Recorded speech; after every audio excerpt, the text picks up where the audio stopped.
Hello दोस्तों। अगर मैं आपको एक समीकरण दूं, जैसे x square minus 5x plus 6 बराबर 0। तो हमने पिछले वीडियो में देख लिया था अधिकतम घात 2 है, तो इसको द्विघात समीकरण कहते हैं। अगर मैं आपको ये समीकरण दूं तो हम इसमें x का मान निकालते हैं। उस x के मान को मूल या रूट्स कहते हैं। क्यों? आज हम इस वीडियो में यही सीखेंगे कि रूट्स होता क्या है, उसे रूट क्यों कहते हैं। इस कन्फ्यूजन को हम इसमें वीडियो में बहुत ही आसानी से और बिना किसी डाउट के समझेंगे।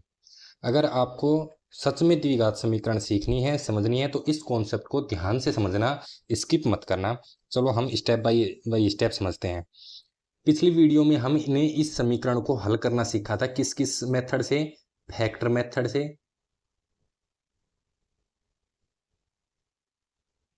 और दूसरा द्विघात सूत्र से। तो इस वीडियो में हम थोड़ा पीछे जाएंगे और बिल्कुल बेसिक पे जाएंगे। तो हमें इस दोनों मेथड से इस समीकरण का जो हल निकला था, x का जो मान निकला था, उसको हमने रूट कहा था। तो हमने रूट क्यों कहा था? तो अब समझते हैं रूट होता क्या है। तो ध्यान से सुनना। किसी भी समीकरण में x का वह मान जिसको उस समीकरण में रखने पर वह समीकरण सही साबित हो जाए। जैसे इस समीकरण में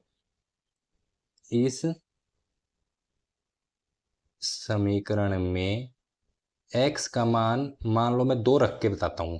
2 रखने पर, जैसे इस समीकरण में x का मान मैं 2 रखूंगा तो यहाँ 2 का स्क्वायर हो जाएगा, या 5 इंटू में 2 प्लस 6 बराबर 0।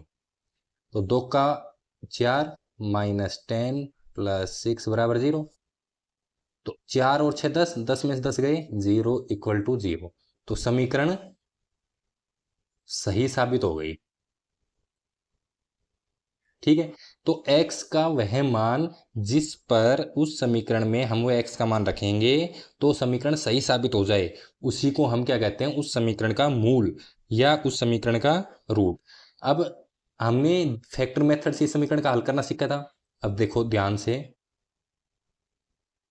फैक्टर मेथड से सीखेंगे अब हम। फैक्टर मेथड से क्या कहा था मैंने आपको कि ये तो समीकरण है, तो इस समीकरण में सी जो होता है, जो कांस्टेंट होता है, उसको ए से मल्टीप्लाई करेंगे। यहाँ एक है, ए को 6 से मल्टीप्लाई करेंगे, 6 आ गया। 6 के ऐसे टुकड़े करने हैं कि प्लस करने पर, यहाँ पे प्लस है, प्लस करने पर 5 आ जाए। तो 3 और 2 को मल्टीप्लाई करते हैं 6 आता है, और जोड़ते हैं तो 5 आता है। तो 5 को हम कैसे लिख सकते हैं? 3 प्लस 2 इंटू में एक्स तो है ही, प्लस 6 बराबर 0। अब इसको सोल्व करो थोड़ा सा। 3 को x से गुणा किया 3x, माइनस को प्लस से किया माइनस, 2 को किया 2x प्लस 6 बराबर 0। इन दोनों में से क्या कॉमन आ रहा है? x। तो यहाँ क्या बच गया? x, ये माइनस, यहाँ से x कॉमन आ गया तो 3 बच गया माइनस। इन दोनों में से 2 कॉमन आ गया तो यहाँ से बच गया x, माइनस को प्लस से किया माइनस, 2 को 6 से करेंगे तो 3 बराबर 0। इन सारे में से कॉमन क्या आ गया? x माइनस 3 कॉमन आ गया। यहाँ क्या बच गया? x, और यहाँ बच गया माइनस 2 बराबर 0। तो एक बार x माइनस 3 के बराबर 0 रखेंगे, और एक बार x माइनस 2 के बराबर 0। तो यहाँ से x के 2 मान आ गए अपने पास, x बराबर 3, और यहाँ से आ गया 2। तो यहाँ पे x के कितने मान आ गए? 2 मान आ गए। अतः मैं कहूंगा कि इस समीकरण के कितने मूल हैं? 2 मूल हैं। कितने हो गए? 2। 3 और 2। 2 अभी हमने इसमें रख के देखा तो समीकरण सही साबित होगी। अगर 3 भी रख के देखेंगे तो भी इस समीकरण सही साबित होगी। तो इस समीकरण के कितने मूल आ गए? 3 और 2। अब तुम एक बात ध्यान से समझना, हर द्विघात समीकरण के 2 मूल होते हैं, ये तो मैंने बता दिया। लेकिन ऐसा संभव नहीं है कि हर द्विघात समीकरण के मूल हमेशा अलग अलग हो। इसमें 3 और 2 अलग अलग हैं, तो हर समीकरण के 2 मूल अलग अलग हो, ऐसा संभव नहीं है। तो किसी के सेम भी हो सकते हैं, किसी के माइनस में भी आ सकते हैं, किसी का 0 भी हो सकता है। तो जैसे एक एग्जाम्पल दूसरा देता हूं, नेक्स्ट एग्जाम्पल।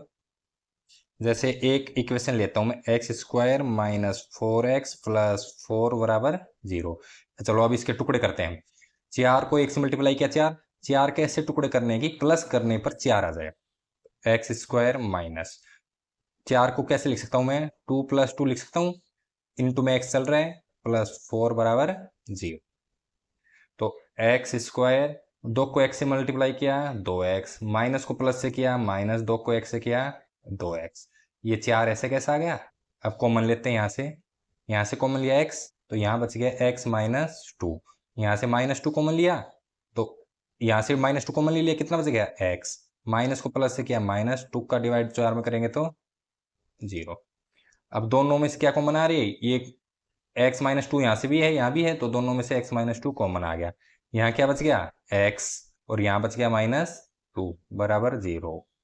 तो एक बार इसके बराबर 0 रखेंगे, एक बार इसके बराबर 0 रखेंगे, और एक बार इसके बराबर दूसरे के। तो यहाँ से x की वैल्यू क्या आ गई दोनों में, यहाँ माइनस 2 इधर आके प्लस हो गया, ये भी। तो x के दो जो मान आए हैं, 2 और 2, दोनों मूल समान है, तो इसमें दोनों मूल अलग अलग थे। तो कब बराबर होंगे या फिर कब अलग अलग होंगे, तो इस वीडियो में हम इतना ही समझेंगे। अगली वीडियो में हम देखेंगे कि मान कब अलग होंगे, कब बराबर होंगे, मतलब ये कैसे पता चलेगा। पहले भी हम बिना सोल्व किए हम पहले पता लगा सकते हैं कि इस समीकरण के जो मूल हैं वो किस टाइप के होंगे। अब एक समीकरण मैं तुम्हें देता हूं, एक समीकरण है x square minus 7x plus 12 बराबर 0। इस समीकरण को तुम हल करके मेरे को कमेंट में बताओगे इसके मूल क्या क्या आए हैं, ठीक है। अगर नहीं आता है तो भी कमेंट में बताना, अगर आंसर सही है तो मैं तुम्हें बता दूंगा कि आपका रूट मूल जो आया है वो सही है। अगर इस वीडियो में आपको ये कॉन्सेप्ट समझ में आया हो तो वीडियो को लाइक ज़रूर करना और चैनल को सब्सक्राइब करना। Thank you.